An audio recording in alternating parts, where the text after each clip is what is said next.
Praise the lord. ಯೇಸು ಕ್ರಿಸ್ತನ ನಾಮದಲ್ಲಿ ಪ್ರೀತಿಯ ವೀಕ್ಷಕರೇ, ಈ ಚೈತನ್ಯ ವಾಕ್ಯದ ಮೂಲಕ ಅನೇಕ ದಿವಸಗಳಿಂದ ನೀವು ಬಲವನ್ನು ಹೊಂದಿಕೊಳ್ತಾ, ವಾಕ್ಯದೊಂದಿಗೆ ಆಲೋಚನೆಗಳನ್ನು ಹೊಂದಿಕೊಳ್ತಾ, ಪ್ರಾರ್ಥನೆಗಳನ್ನು ಮಾಡ್ತಾ ಸಮಯವನ್ನು ಕಳೀತಾ ಇದ್ದೀರಿ. ಕರ್ತನು ಖಂಡಿತವಾಗಿ ಈ ದಿನದಲ್ಲಿ ಸಹ ನಿಮ್ಮ ಸಂಗಡ ಮಾತನಾಡಲಿಕ್ಕಿದ್ದಾನೆ. ನಾವೆಲ್ಲರೂ ಕಣ್ಣುಗಳನ್ನು ಮುಚ್ಚಿ ನಾವು ಪ್ರಾರ್ಥನೆಯನ್ನು ಮಾಡುವ. ಸ್ತೋತ್ರ ಸ್ವಾಮಿ, ತಂದೆಯಾದ ದೇವರೇ, ಈ ಸಮಯಕ್ಕಾಗಿ ನಾನು ನಿಮಗೆ ಸ್ತೋತ್ರವನ್ನು ಸಲ್ಲಿಸ್ತೇನೆ. ಯೇಸು ಕ್ರಿಸ್ತನ ನಾಮದಲ್ಲಿ ದೇವರು ವೀಕ್ಷಿಸುವಂಥ ಪ್ರತಿಯೊಬ್ಬರ ಜೀವಿತದಲ್ಲಿ ನೀವು ಮಾತನಾಡ್ರಿ, ಪ್ರತಿಯೊಬ್ಬರನ್ನ ಬಲಪಡಿಸಿರಿ, ಆಶೀರ್ವದಿಸಿರಿ. ದೇವರವರಿಗೆ ಹೃದಯಕ್ಕೆ ಬೇಕಾದ ಆಲೋಚನೆಗಳನ್ನು ನೀವು ಅನುಗ್ರಹಿಸಿರಿ ಸ್ವಾಮಿ. ಈಗ ನೀನು ಮಾಡುವ ಕಾರ್ಯಕ್ಕಾಗಿ ಸ್ತೋತ್ರ, ಯೇಸು ಕ್ರಿಸ್ತನ ನಾಮದಲ್ಲಿ ತಂದೆಯೇ, ಆಮೇನ್. ಪ್ರೀತಿಯ ಬಿಗ್ ಜೆ ಟಿವಿ ವೀಕ್ಷಕರೇ, ಈ ದಿನದಲ್ಲಿ ನಾವು ದೇವರ ವಾಕ್ಯವನ್ನು ನಾವು ಧ್ಯಾನಿಸುವ. ಈ ದಿನದ ದೇವರ ವಾಕ್ಯದ ಟಾಪಿಕ್ ಏನಂತ ಹೇಳಿದರೆ, ನಂಬಿಕೆಯನ್ನು ಕಳೆದುಕೊಂಡಿದ್ದೀರಾ, ನಿರೀಕ್ಷೆಯನ್ನು ಕಳೆದುಕೊಂಡಿದ್ದೀರಾ? ನಿಮಗೆ ಕರ್ತನಾದ ಯೇಸು ನಂಬಿಕೆಯು ನಿರೀಕ್ಷೆಯೂ ಆಗಿದ್ದಾನೆ ಎಂಬುದಾಗಿ. ಒಂದು ವೇಳೆ ನಿಮ್ಮ ಜೀವಿತದಲ್ಲಿ ಇವತ್ತು ನಂಬಿಕೆಯನ್ನು ಕಳೆದುಕೊಂಡಂಥ ಸ್ಥಿತಿ ಇರ್ಬೋದು, ನಿರೀಕ್ಷೆ ಇಲ್ಲದಂಥ ಸ್ಥಿತಿ ಇರ್ಬೋದು, ನಿಮಗೆ ಯಾರು ಸಹಾಯ ಮಾಡಲಿಕ್ಕಾಗದಂಥ ಪರಿಸ್ಥಿತಿಗಳ ಮಧ್ಯದಲ್ಲಿ ಹಾದು ಹೋಗ್ತಾ ಇರ್ಬೋದು. ಇವತ್ತು ಎಷ್ಟೋ ಪರಿಸ್ಥಿತಿಗಳು ಬಂದು ನೀವು ಕುಗ್ಗಿ ಹೋಗಿ ಇವತ್ತು ನಂಬಿಕೆಯನ್ನು ಕಳೆದುಕೊಂಡಿರ್ಬೋದು. ಒಂದು ವೇಳೆ ನಿಮ್ಮ ಬಿಸ್ನೆಸ್ನಲ್ಲಿ ನೀವು ಸೋತು ನಿರೀಕ್ಷೆಯನ್ನು ಬಿಟ್ಟಿರ್ಬೋದು. ಇನ್ನು ಇದು ಆಗಲಿಕ್ಕಾಗೋದೇ ಇಲ್ಲ, ಇನ್ನು ಮೇಲೆ ನನ್ನ ಆಶೀರ್ವಾದ ಆಗೋದೇ ಇಲ್ಲ, ಇನ್ನು ಮೇಲೆ ಇದು ಉದ್ಧಾರ ಆಗೋದಿಲ್ಲ, ನನ್ನ ಮಕ್ಕಳ ಜೀವಿತ ಬದಲಾಗುವುದಿಲ್ಲ. ಈ ರೀತಿಯಾಗಿ ಅನೇಕ ಆಲೋಚನೆಗಳನ್ನು ನಿಮ್ಮ ಜೀವಿತದಲ್ಲಿ ನೀವು ಅಂದುಕೊಂಡಿರ್ಬೋದು. ಈ ಸಮಯದಲ್ಲಿ ದೇವರಾತ್ಮನೇ ನಿಮ್ಮನ್ನು ಉತ್ತೇಜಿಸಿ ಹೇಳ್ತಿದ್ದಾರೆ, ನಿಮ್ಮ ನಂಬಿಕೆಯನ್ನು ನಿರೀಕ್ಷೆಯನ್ನು ದೇವರು ಸನ್ಮಾನಿಸುವನಾಗಿದ್ದಾನೆ ಪ್ರಿಯರೇ. ಅದರಿಂದ ನೀವು ಚಿಂತಿಸಬೇಡ್ರಿ, ನಿಮ್ಮ ಪರಿಸ್ಥಿತಿಗಳು ಇದ್ದ ಹಾಗೆ ಇರುವುದೇ ಇಲ್ಲ. ನಾವು ದೇವರ ವಾಕ್ಯವನ್ನು ನಾವು ಧ್ಯಾನಿಸುವ. ಯೋಹಾನನ ಬರೆದ ಸುವಾರ್ತೆ 5ನೇ ಅಧ್ಯಾಯ 6ನೇ ವಾಕ್ಯ 7ನೇ ವಾಕ್ಯವನ್ನು ನಾವು ಓದುವ.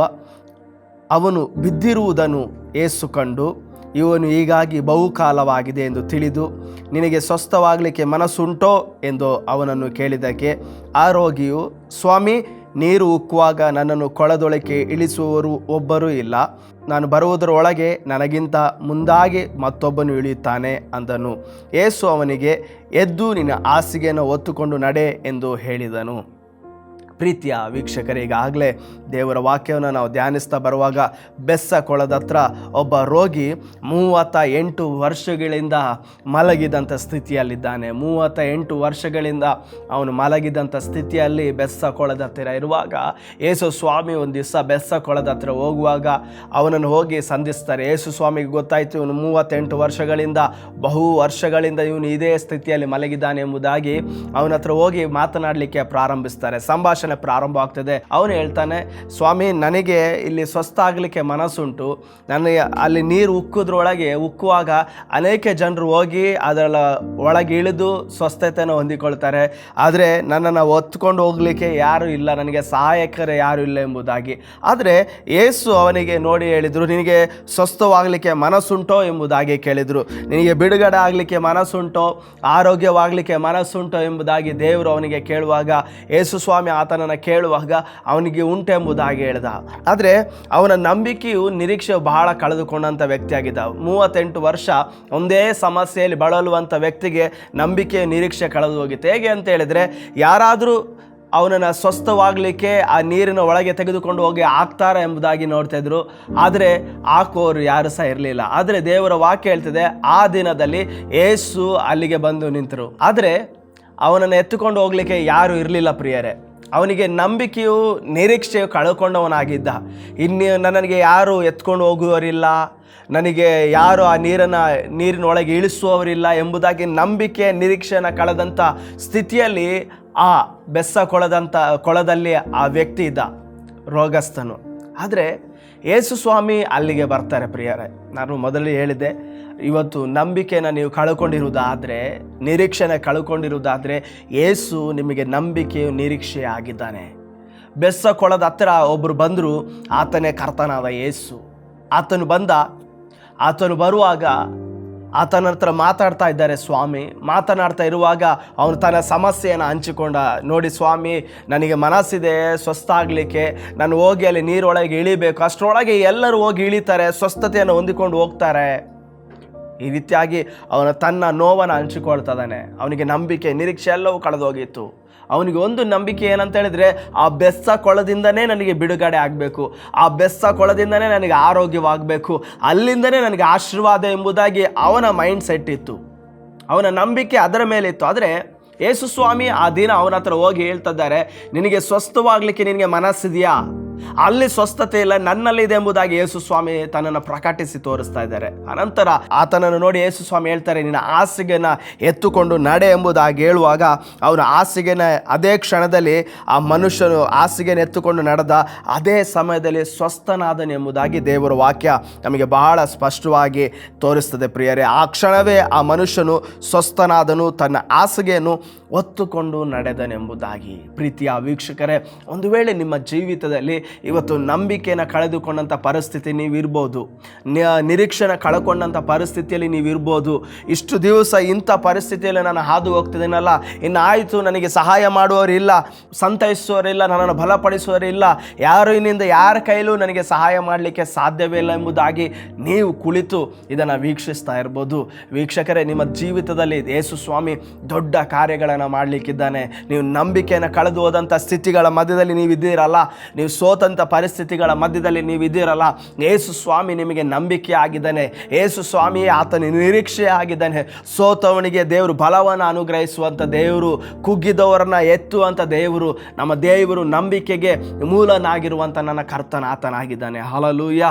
ಇವತ್ತು ಒಂದು ವೇಳೆ ನಿಮ್ಮ ಪರಿಸ್ಥಿತಿ ಈ ರೀತಿಯಾಗಿ ಅನೇಕ ವರ್ಷಗಳಿಂದ ನೀವು ಬಿಸ್ನೆಸ್ಗಳಲ್ಲಿ ಸೋತು ಇವತ್ತು ನಿಮ್ಮ ಬಿಸ್ನೆಸ್ನ ಕುರಿತು ಇನ್ನು ನನಗೆ ಬಿಸ್ನೆಸ್ನಿಂದ ಆಶೀರ್ವಾದ ಬರಲಿಕ್ಕೆ ಆಗುವುದೇ ಇಲ್ಲ, ನನ್ನ ಬಿಸ್ನೆಸ್ ಇಷ್ಟ ಆಗಿದೆ, ನನ್ನ ಸಾಲ ಇಷ್ಟ ಆಗಿದೆ, ನನ್ನ ಮಕ್ಕಳ ಪರಿಸ್ಥಿತಿ ಹೀಗಾಗಿದೆ, ಈ ಸ್ಥಿತಿಯಲ್ಲಿದ್ದೇನೆ ಎಂಬುದಾಗಿ ಕುಳಿತು ವೀಕ್ಷಿಸ್ತಾ ಇದ್ದೀರಾ? ಇಲ್ಲ, ಯೇಸು ಸ್ವಾಮಿ ನಿಮಗೆ ನಿರೀಕ್ಷೆ ಆಗಿದ್ದಾನೆ.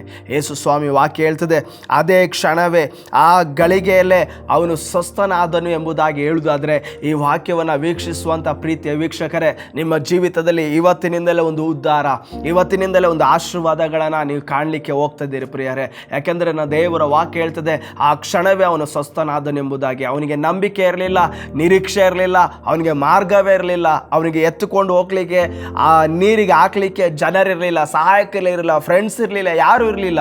ಆದರೆ ಯೇಸು ಒಂದು ದಿವಸ ಅಲ್ಲಿಗೆ ಬಂದು ನಿರೀಕ್ಷೆನ, ನಂಬಿಕೆಯನ್ನು ಕಳೆದುಕೊಂಡಂಥ ವ್ಯಕ್ತಿಯ ಮುಂದೆ ನಿಂತ್ಕೊಂಡ್ರು. ಇವತ್ತು ನಿಮ್ಮ ಮುಂದೆ ಯೇಸು ಸ್ವಾಮಿ ನಿಂತ್ಕೊಂಡಿದ್ದಾರೆ ಪ್ರಿಯರೇ, ನಿಮ್ಮ ಜೊತೆಯಲ್ಲಿದ್ದಾರೆ, ನಿಮ್ಮ ಹತ್ತಿರ ಇದ್ದಾರೆ. ನಿಮಗೆ ನಿರೀಕ್ಷೆ ಆಗಿರುವಂಥ ಯೇಸು ನಿಮ್ಮ ಜೊತೆ ಪಕ್ಕದಲ್ಲಿ ಕೂತಿದ್ದಾರೆ ಪ್ರಿಯರೇ. ಆತನು ನಿಮಗೆ ನಿರೀಕ್ಷೆ ಆಗಿದ್ದಾನೆ, ಆತನೇ ನಿಮಗೆ ಸಹಾಯಕನಾಗಿದ್ದಾನೆ, ಆತನೇ ನಿಮ್ಮ ಬಲವಾಗಿದ್ದಾನೆ, ಆತನೇ ನಿಮ್ಮ ನಂಬಿಕೆಗೆ ಆಧಾರನಾಗಿರುವಂಥ ಕರ್ತನಾದ ಯೇಸು ಆಗಿದ್ದಾನೆ ಪ್ರಿಯರೇ. ಇವತ್ತು ನಿಮ್ಮ ಜೀವಿತದಲ್ಲಿ ಆತನ ಅದ್ಭುತಗಳನ್ನು ಮಾಡಲಿಕ್ಕೆ ಆತನು ಸರ್ವಶಕ್ತನಾದ ದೇವರು. ನೋಡ್ರಿ, ನೀರು ಉಕ್ಕುವಾಗಲೇ ಅವನಿಗೆ ಎತ್ತಿಕೊಂಡು ಆರೋಗ್ಯಕ್ಕೆ ನಡೆಸಬೇಕಾಗಿತ್ತು. ಅವನಿಗೆ ಎತ್ಕೊಂಡು ಹೋಗ್ಲಿಕ್ಕೂ ಅವನ ಫ್ರೆಂಡ್ಸ್ಗಳು ಬರಲಿಲ್ಲ. ಎಲ್ಲರೂ ಸಹ ಕುರುಡರು, ಕುಂಟರು ಎಲ್ಲರೂ ಸಹ ಓಡೋಗಿ ಆ ನೀರಲ್ಲಿ ಬಿದ್ದು ಸ್ವಸ್ಥತೆಯನ್ನು ಹೊಂದಿಕೊಳ್ತಾ ಇದ್ರು.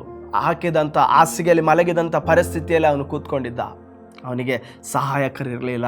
ಆದರೆ ಅವತ್ತು ಅವನಿಗೆ ಒಬ್ಬ ಸಹಾಯಕನು ಬಂದ, ಆತನೇ ಕರ್ತನಾದ ಯೇಸು. ಇವತ್ತು ನಿಮ್ಮ ಜೀವಿತದಲ್ಲಿ ಸಹ ಆತನು ನಿಮ್ಮ ಪಕ್ಕದಲ್ಲೇ ಇದ್ದಾನೆ ಪ್ರಿಯರೇ. ನಿಮ್ಮ ಬಿಸ್ನೆಸ್ನ ಉದ್ಧರಿಸಲು, ನಿಮ್ಮ ಮಕ್ಕಳ ಎಜುಕೇಷನ್ಸ್ನ ಉದ್ಧರಿಸಲು, ನಿಮ್ಮ ಮಕ್ಕಳ ಭವಿಷ್ಯವನ್ನು ಕಟ್ಟಲು, ನಿಮ್ಮ ಪರಿಸ್ಥಿತಿಯನ್ನು ಬದಲಾಯಿಸಲು. ಅವನ ಪರಿಸ್ಥಿತಿ ಕುಗ್ಗಿ ಹೋದಂಥ ಪರಿಸ್ಥಿತಿ, ಅವನ ಪರಿಸ್ಥಿತಿ ದಿಕ್ಕಿಲ್ಲದಂಥ ಪರಿಸ್ಥಿತಿ, ನಿರೀಕ್ಷೆ ಇಲ್ಲದಂಥ ಪರಿಸ್ಥಿತಿ, ನಂಬಿಕೆ ಇಲ್ಲದಂಥ. ಅದರಿಂದ ಇವತ್ತು ನಿಮ್ಮ ನಿರೀಕ್ಷೆ ಕಳೆದು ಹೋಗಿದೆಯಾ, ನಿಮ್ಮ ನಂಬಿಕೆ ಕಳೆದು ಹೋಗಿದೆಯಾ, ಭಯಪಡಬೇಡ್ರಿ. ಯೇಸು ನಿಮ್ಮ ಪಕ್ಕದಲ್ಲಿ ನಿಂತಿದ್ದಾರೆ, ಅವರೇ ನಿಮ್ಮ ನಿರೀಕ್ಷೆ ಪ್ರಿಯರೇ. ಅದರಿಂದ ಕುಗ್ಗಿ ಹೋಗಬೇಡ್ರಿ. ಕರ್ತನು ನಿಶ್ಚಯವಾಗಿಯೂ ನಿಮ್ಮ ಪರಿಸ್ಥಿತಿಯನ್ನು ಬದಲಾಯಿಸುವಂಥ ದೇವರು. ಇವತ್ತು ನಿಮ್ಮ ಜೀವಿತದಲ್ಲಿ ಯೇಸು ಇದ್ದಾರೆ ಪ್ರಿಯರೇ. ಆತನು ನಿಮ್ಮ ಎಲ್ಲ ಪರಿಸ್ಥಿತಿಯನ್ನು ಬದಲಾಯಿಸುವಂಥ ದೇವರು. ಪ್ರಾರ್ಥನೆಯನ್ನು ಮಾಡುವ. ತಂದೆಯಾದ ದೇವರೇ, ಯೇಸುವಿನ ನಾಮದಲ್ಲಿ ನಾವು ಪ್ರಾರ್ಥಿಸ್ತೇನೆ. ಕರ್ತನೇ, ಈ ಸಮಯದಲ್ಲಿ ಯಾರೆಲ್ಲ ವಾಕ್ಯವನ್ನು ಕೇಳ್ತಿದ್ದಾರೋ ಅವರ ಜೀವಿತಗಳಲ್ಲಿ ಅದ್ಭುತಗಳು ನಡೆಯಲಿ ಸ್ವಾಮಿ. ಅವರ ಪರಿಸ್ಥಿತಿಗಳು ಬದಲಾಗಲಿ, ಅವರ ರೋಗಗಳು, ಅವರ ಕಣ್ಣೀರುಗಳು, ಅವರ ದುಃಖಗಳು ಬದಲಾಗಲಿ ಯೇಸುವಿನ ನಾಮದಲ್ಲಿ. ನಿರೀಕ್ಷೆಯನ್ನು ಕಳೆದುಕೊಂಡಂಥ ಬಿಸ್ನೆಸ್ಗಳು ಯೇಸುವಿನ ನಾಮದಲ್ಲಿ ಆಶೀರ್ವದಿಸಲ್ಪಡಲಿ. ಅವರ ಮಕ್ಕಳ ಭವಿಷ್ಯಗಳು ಆಶೀರ್ವದಿಸಲ್ಪಡಲಿ. ಗರ್ಭಫಲ ಇಲ್ಲದವರು ಯೇಸುವಿನ ನಾಮದಲ್ಲಿ ಗರ್ಭವನ್ನು ಹೊಂದಿಕೊಳ್ಳಲಿ ಸ್ವಾಮಿ.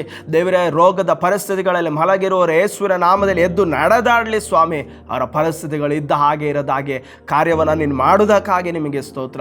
ಎಲ್ಲ ಸ್ತುತಿಗಾನ, ಮಾನವ, ಮಹಿಮೆ ನಿಮ್ಮೊಬ್ಬರಿಗೆ ಯೇಸು ಕ್ರಿಸ್ತನ ನಾಮದಲ್ಲಿ ನಾವು ಪ್ರಾರ್ಥಿಸ್ತೇವೆ ನಮ್ಮ ಜೀವಳ ತಂದೆಯೇ.